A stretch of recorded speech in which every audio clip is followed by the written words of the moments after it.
wimike Yesu Kristo mu buzima bwawe akubera umwami. Yazanywe no kugira ngo uronke ubugingo kandi uburonke busagutse.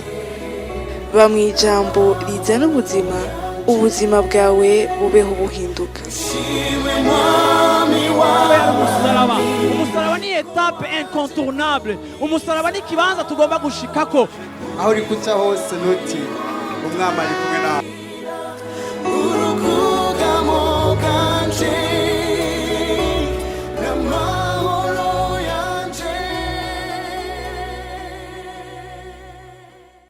Ariko kandi ngo abana baba mugore basigaye, iki gisato kigomba kubagwanya, kigomba gusigara kibashiramo umuvurungano. Nico gituma abo mwishengero twese mu nzira imwe canke yindi satana aratugwanya, aragomba konona ivyacu, aragomba gutoba ivyacu, aragomba kuzana ibice mu miryango yacu, aragomba kuzana esheke mu kazi kacu, aragomba kuzana ibitagenda neza, aragomba kubangamira amagara yacu. Yasigaye kugira ngo atugwanye, yakororewe hejuru, kandi aragomba kutugwanya kuko aranka umugabane dufise ko axe. Haleluya. Ngo agomba kubagwanya kuko bitondera ivyagezwe n'Imana kandi bafise ibishingira Yesu intahe. Vuga uti ibishingira intahe Yesu. Mwumvise igituma satana agwanya ishengero? Atugwanya kuko twazigamye ijambo ry'Imana, akatugwanya yuko dufise n'ibishingira intahe Yesu. Mwavyumvise? Ntatugwanya gusa kuko dukunda Imana, twakijijwe, ahubwo ari menase kuko témoignage yacu nituma ubwami bw'Imana bwaguka. Témoignage yacu nituma ubwami bw'Imana bwaguka. Ndabivuze rero, aratugwanya kuko satani yaba waribikije ijambo ry'Imana wenyene ukaritambukamo wenyene, unakuwa bubu, ntakugwanya kuko nta ngorane umuteye. Azokugwanya kuri nivo yiwawe ariko nuri menase. Ariko kandi igihe cyose akanwa kacu kugurutse tukagomba yuko ubwami bw'Imana bumenyekana, ico gihe yitegura kukugwanya cyane kuko arabona yuko témoignage yawe nta muntu ashobora kuyigwanya. Tugikizwa twagiye mu bantu b'abakongomani, sinzi ahantu bari bavuye, baba kuri Avenue de l'Université. Abo bantu prédication yabo bavuga ngo Yesu ntabaho. Yavuga ngo Yesu si Imana, Yesu ni mtu wa kawaida. Twe tugikizwa ntitwari tuzi imirongo myinshi ya Bibiliya. Tukagenda rero n'abantu twari dufise n'umugenzi wacu yapfuye yitwa Jean de Dieu, tukaja guharira nabo bakongomana aho kuri Avenue de l'Université. Nta Bibiliya tuzi, nta mirongo turafata mu mutwe, niho tugikizwa. Shabara ducanganya. Tukavuga akaverse kamwe twumvise. Ngo tuoneshe maandiko. Tuoneshe maandiko. Natwe maandiko ya wapi? Uravyumva? Tuzi verse nka 1 Jean 12 3:16 bivuga kimwe deja. Uravyumva? Turakubita discussion, turacanganya ikigwa. Wazi hamwe wicaye muri salo, ukumva ko baraje kugira demonstration ko ibintu bakurikiye ari ubupfu. Ukatanga kwiyumvira. Ukabona twatanguye tuvuza volume nyinshi, volume yagiye igabanuka, twatanguye tuvugira twese icarimwe turi batanu, hasigaye havuga umwe. Abandi bose barahoze, bararindire ko iyo discussion rero tugataha kuko bahejeje kudutsinda. Badutsindiye muri Bibiliya yacu nyene. Tubaye mu myaka abisilamu bagenda kwiga mu bihugu, bakaja kwiga Bibiliya kugira ngo bagwanye ubukristo. Bibiliya bakayiga, bakayinonosora kugira ngo bazogutsinde. Ariko je sinkeneye kugenda kwiga ikorowani kugira ngo ndemontre yuko Bibiliya ivuga ukuri. Nta ntambara ihari hagati y'ivyo bitabo bibiri kuko niyo nashoboka. Aba bantu baradutsinze mu majambo, turabura na verse nimwe dusohora. Urazi dutaha, twafashe odorute dutaha duherekeza, twagenda duhoza. Atana mwavugisha uyondi. Batubwiye ngo murudiye ngine siko kandi baduzimanya n'icayi, tutacangiye atena, tutabaskirizisha. Twatashe tugira tuvomise. Uravyumva? Twese twari dukijijwe. Twese twari abantu bafise kahise kari futu. Uravyumva? Ariko hari ikintu kimwe naho badutsinze mu majambo batashoboye gutsinda, ntibashoboye gutsinda le fait yuko turafise témoignage yuko twari turi mboregwa tuboshwe turi mu isi, ariko uyu munsi twidegemvya. None ni ikihe kintu catumye jewe inyota y'isi mvamo? Waze hamutaha wibaza ibibazo, none twarihenze.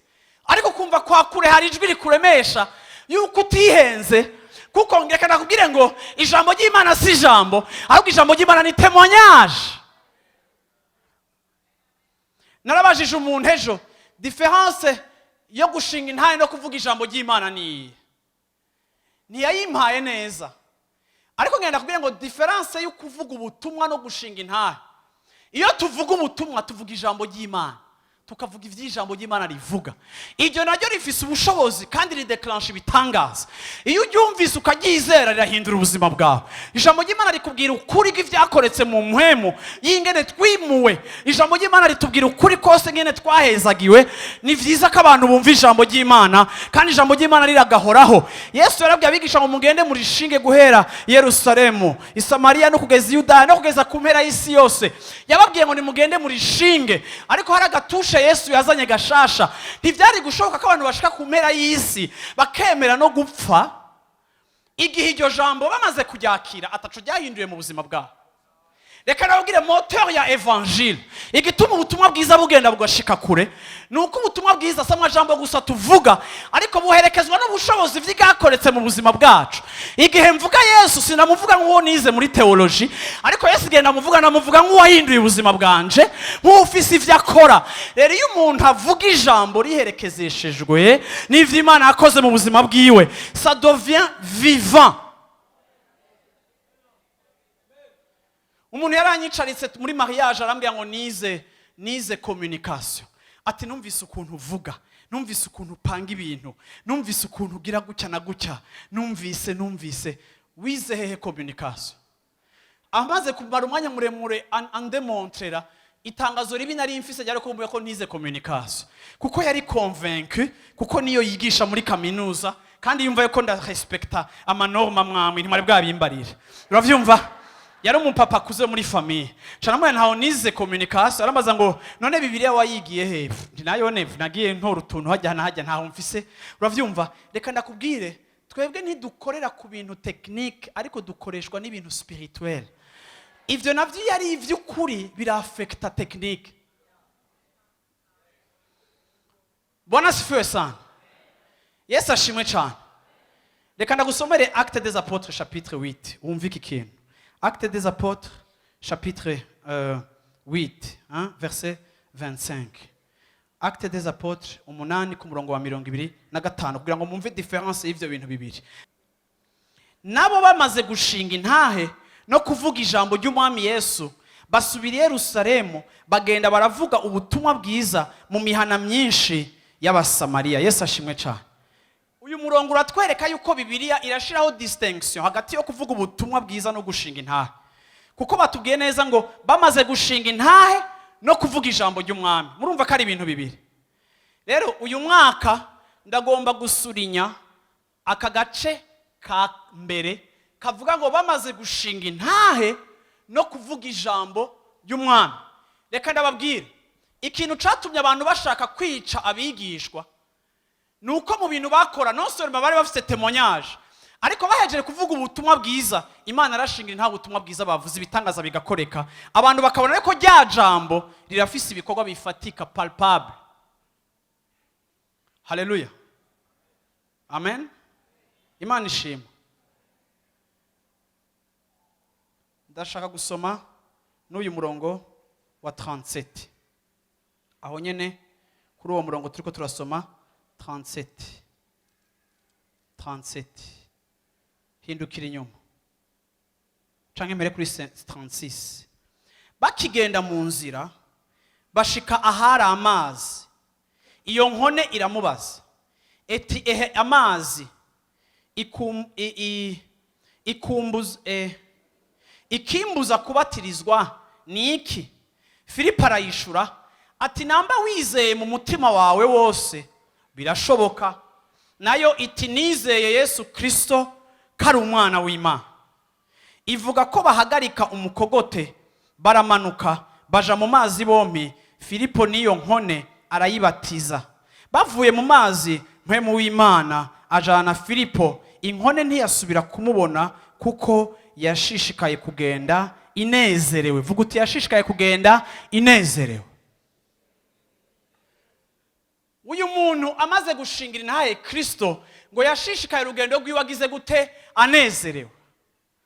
Bantu b'Imana munyemerere ngende kuri iri korosi ryo kurangiriza kuri iki kintu. Gushinga intahe biraprocura umunezero. Bantu b'Imana ngenda nabwire ko hari umunezero udava ku giceri, hari umunezero utava kuko baguhaye amasifa, ariko bantu b'Imana ngenda nabwire ngo iyo washingiye intahe Kristo Yesu hari umunezero surnaturel udashobora ku explica uza mu buzima bw'umuntu. Waratakaje umunezero, ubayeho muri routine, uravyuka mu gatondo ukaja kukaza ugataha, urushe nk'uko abapagani barushe, widoga nk'uko bidoga, agashara kawe ni gatoya urakabona ko ni gatoya, ibiki umeze nk'abantu basanzwe, et pourtant ni wari usanzwe. Ange nakubwire ingredient ibuze mu buzima bwawe, umuntu abaho atavuga kugira neza kw'Imana, hari umunezero ataronka. Hari umunezero uva muri témoignage. Nibuka kera naho nashingira intahe abantu bamwe tutazi kuvuga ibintu byinshi, tuvuga iby'agakiza, ugataha wasaraye uharira ivy'Imana, ugataha unezerewe. Umufuko wawe uri vide, uravyumva atakirimo, ariko kumva ko hari umunezero ufise. Ntuvugeho hawo washingiye intahe babonye bariko barakizwa. Ndababwiye bantu b'Imana, iyo dushingiye intahe Kristo hari umunezero uza mu buzima bwacu. Uyu mugabo yari inkone, ndababwiriye inkone nimwaja kwiga ko uyu mugabo yari nka ministre wa finance. Vuga uti ministre wa finance. Ministre wa finance yariko aravoyaja, ariko arasoma Bibiliya. Mu gusoma Bibiliya muhemu yararamwihishurira, harakoreka ikintu mu mutima wiwe. Vuga uti ikintu cakoretse. Jewe ndemera abantu b'Imana, iyo ubonye umukristo adashinga intahe swat harakizwa. Mbere urazi ko ubu dufise amafenomene atuma abantu baza mu baporoti. Twekera twagenda muri ibi bintu mwe murimwo, ntiwabije mutabanje gukizwa, kuko kubijamo honyene ari problem. Ngabajya aba Francine barakubiswa, uravyumva? Abandi baratoroka kuja gusenga, aha twese twabatirijwe twinyegeje, uravyumva? Byari ibintu bigoye, kuko byari ibintu menga biteye isoni bitumvikana. Ariko icatuma abantu bashobora kuba persécuté bagahamwa nuko hari ikintu cakoretse indani mu mutima. Jere ikibazo canje mfise muri uyu mwaka nshaka kukubaza wewe, hoba hari ikintu cabaye mu mutima wawe? Kuko uyu mwaka w'intahe we ntuzoshinga intahe gushika hari ikintu gikoretse mu buzima bwawe, kandi ico si umuntu agikora, ni Imana igikora. Erego urashobora kuba umumambre wa Life Center ukadukunda ariko udakijijwe. Hari umuntu wowe warabwiye ko wakijijwe. Watko je maze kuromara kako muri no myaka dufise generation y'abakristo bafise isoni zo kuvuga ivy'Imana. Ubasanze n'ahantu kavuga Bwana sifiwe umenga uratukanye. Jese nkunda kuramukanya Yesu ashimwe ko nakunda kubigabwa ndabereye action yawe mu bantu. Kuko iyo mbonye umuntu avye Yesu ashimuka urumenga aramaramaye, cumenya yuko nabo bari kumwe batazi yuko yakijijwe. Kuko hasigaye hari abantu baba champion muri camouflage. Uravyumva? Urumengo rumwe infiltre, sivyo? Hari ikintu cabaye. Urabizi iki kintu kibaye kirambura umuntu icubahiro ciwe. Uyu muntu ni ministre wa finance. Reka nakubwire uyu muntu yagendana ibikombe vy'inzahabu. Yagendana ibintu adakeneye gukoresha ariko bigomba kumanifesta gloire y'ubwami aserukira. Uyu muntu yagenda herekejwe kugira ngo bamenye urenganye, kuko umutegetsi nk'uyu mwambitse neza ukamugira mwiza yahiga icapo yuko igihugu akorera ari igihugu gitunze. No kuvuga rero bene uyo muntu kumuha ibimenyetso vya gloire byari ibimenyetso vy'iyava yuko hari terambere. Rero mwiyumvira uyu muntu afise abamugendanira, afise amashariyo amwe imbere yandi inyuma, ari hagati ariko yisomera Yesayi, ariko arasoma ijambo ry'Imana. Nta bintu vyinshi azi, sindi umuyuda, n'umunyamahanga, ariko kandi akiraho kuko hari ikintu kiyo kirakoreka. Haleluya! Imana idepesha Filipo, iramugurukana aranyika, akorokera impande yiwe mu modoka yiwe, asanga Filipo baricaranye. Filipo aramubwira ngo ivyo uri kurasoma urabisobanukiwe? Haleluya! Iyi nyota, iyi volonté ufise yo kurondera Imana, reka ndababwire hari abantu mugiye gushingira intahe muri uyu mwaka basange bari dispose. Hari abantu Imana igiye kubashira imbere ku buzi no mu mayira yanyu, musange bari dispose kwakira ivy'Imana ariko bakeneye juste ko basigurira ibintu bikeya. hari abantu Imana igiye gukoresha nka Filipo, hari abantu Imana igiye gupozisiona impande y'abantu, ariko Imana niyo kwikora ko uri vide. Nico gituma mukiye kuzura. Ndabivuze ngo ijambo ry'Imana ryuzure muri mwebwe, kugira ngo igihe cyose Imana ibabone nka secours ku banyamahanga bariko baragomba kwinjira mu bwami bw'Imana. Haleluya. Nico gituma tugomba kwiga ijambo ry'Imana kugira ngo tube en mesure yo kudefenda ivyo twagiyemo, ivyo twizeye, kuko tubisobanukiwe, tugafasha abo bose bafise imitima yo kwamugwa. Hari ivyamwa bigeze kwamugwa vyinshi, bakeneye juste yuko uza kubabwira iyo Mana uko uyizi, ukayivana mu gitabo ukayizana muri realite yawe, akavuga ati giye nabona Imana itanditswe mu nyuguti, ariko Imana ikora mu buzima bw'abantu. Ego vy'ukuri ni Emmanuel. Arabwira Filipo ati none ko tugeze ku mazi, habuze iki kugira ngo jewe mbatirizwe? Wansiguriye vyinshi, singira umuntu wo gusigura vyinshi, ako ndakeneye kubatirizwa, ndakeneye gushingira intahe Kristo, ndakeneye kumaramaza, ndakeneye kugaragaza ko namukurikiye, ndagomba kumushingira intahe.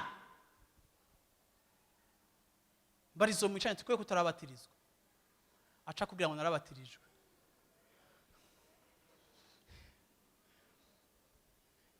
Nta tangazo Kristo yarinze kuza kuvuga ngo abashaka kubatirizwa n'abacerewe turabinginze.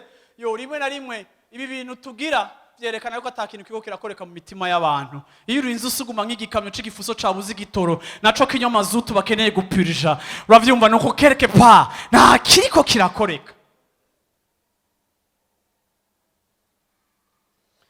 Filipo excellence, umunyenkone excellence, umunyenkone arabwira Filipo ati Filipo, ndumvise ibyo wansobanuriye, aya samazi hari ikibuze kugira ngo mbatirizwe. Filipo aramubwira ati nimba wizera Yesu bivuye mu mutima wawe, vuga uti ndani.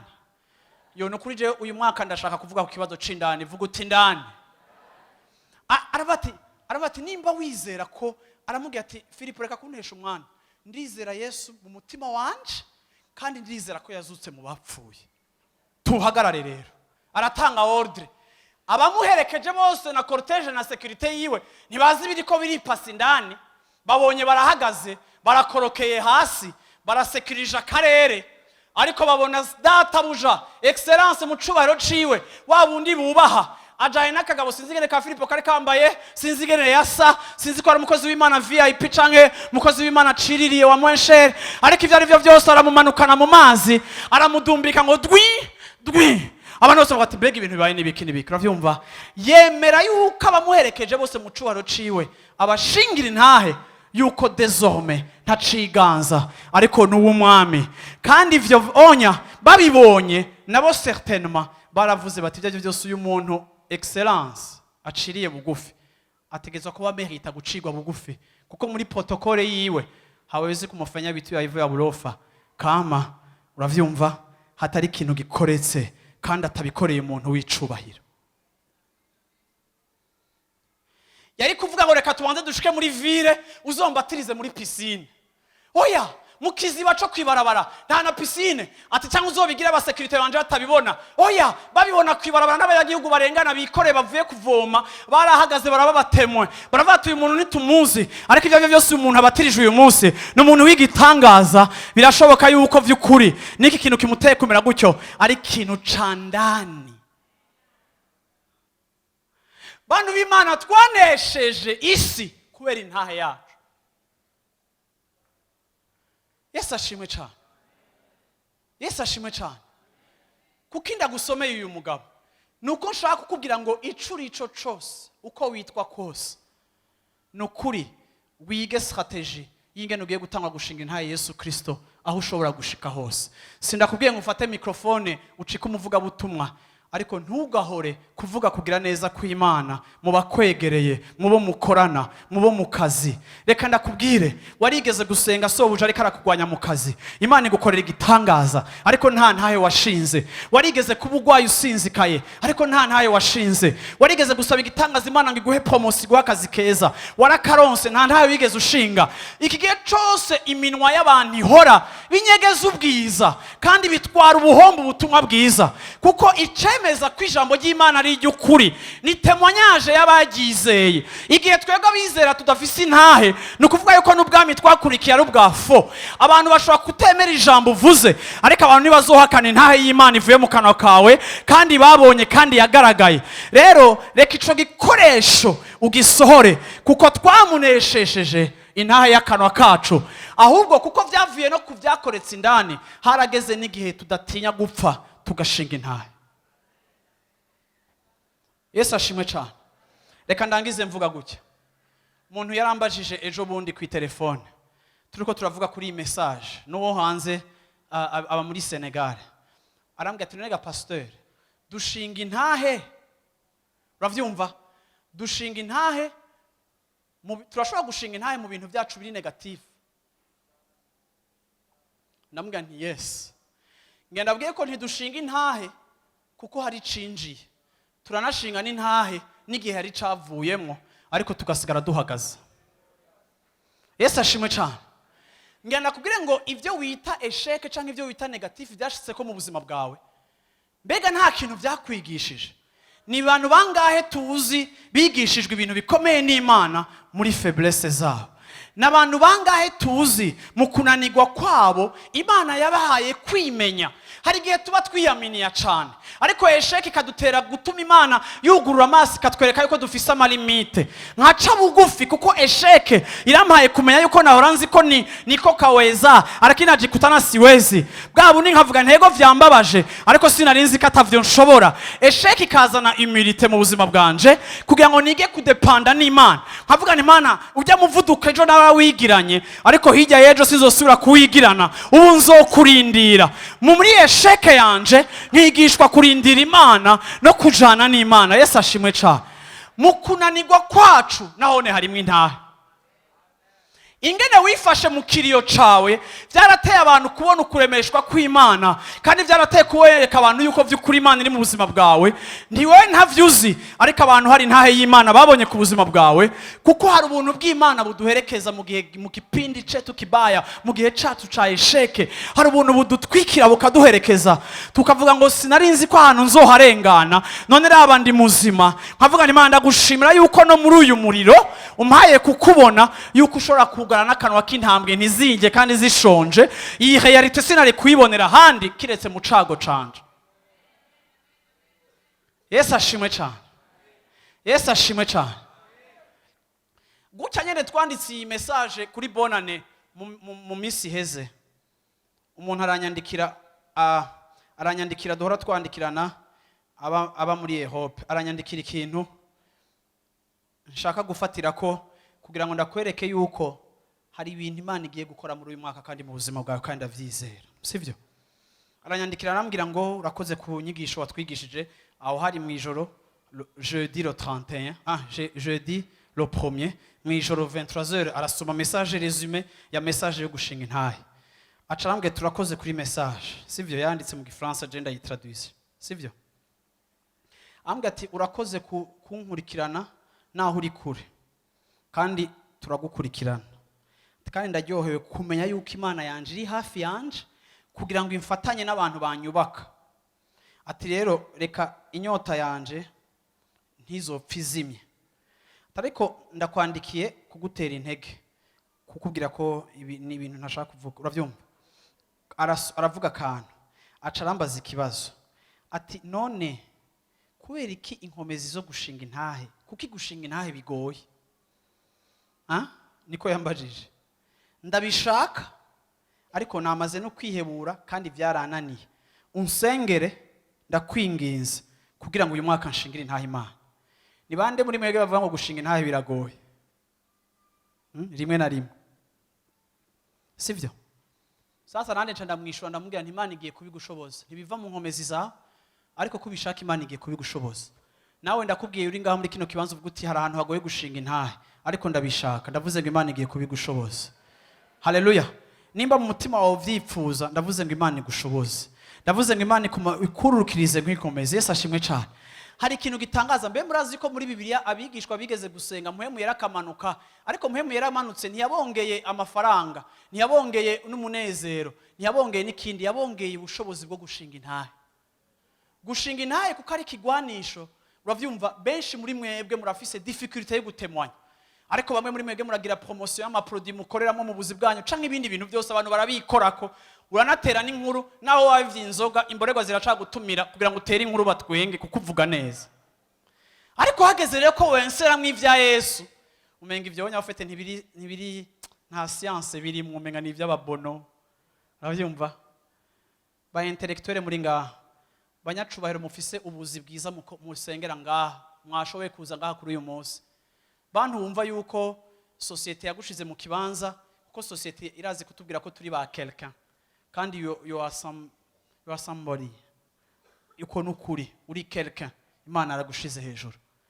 Ariko ngenda kubwire yuko amahirwe ufise mu buzima yuko ubufise ako kazi nico kibanza nico cubahiro, ngenda kubwire yuko ayo mahirwe wewe ntuyafise kuko urusha ubuhinga abandi.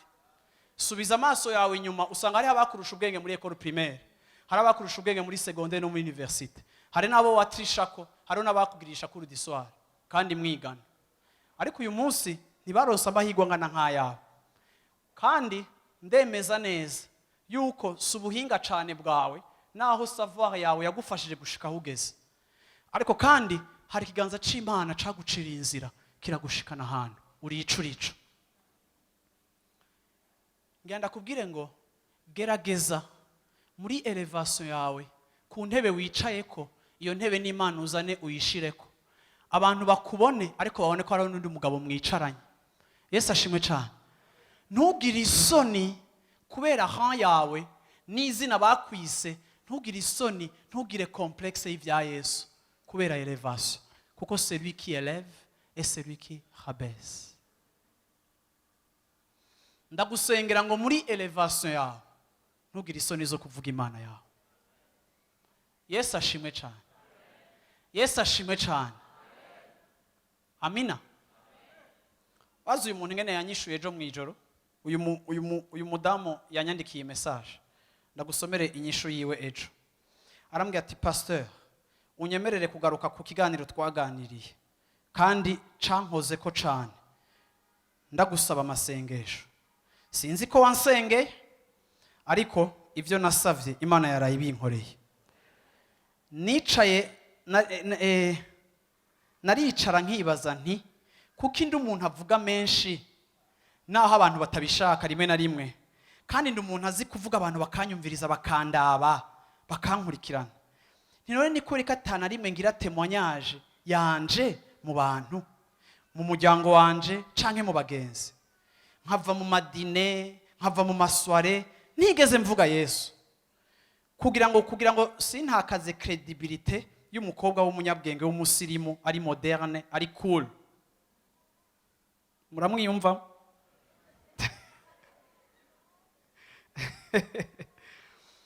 Ngo kwiherezo nari mfise isoni imbere y'Imana yanje, kuboko sinarinza aho mpera. Hama ngo mbonye message yanyu ndayigira isengesho ryanje, hama nca ndakwandikira. Uyu munsi ngira ndakubwire ko je suis fier, ndaryohewe, ndanezerewe, ndahezagiwe, kuko kuri uyu munsi saa sita sinagize isoni zo gushingira intahe Yesu. Nafashe risque, naronsa amajambo, kandi navuze umunezero mfise ukubona naramenye Kristo, ndabibwira abagenzi banje, kandi aboni babandi nahora ntinya gushoka. Uravyumva? Kubera iki natinya kubashoka? Point d'interrogation. Ati uyu munsi ndumva umunezero, kandi wowe mbona mu maso yanje harakayangana igihe nari kuri iyo meza turiko turasangira, nta soni nari mfise, kandi nibajije kuki narindiriye igihe kirekire. Uravyumva? Kugira ngo nshobore kuvuga ikintu nk'ico. Ndabona igikorwa ca Satani kitugwanya kikatubuza, uravyumva, kikatuzanira intambara zidakenewe kandi zituruhisha.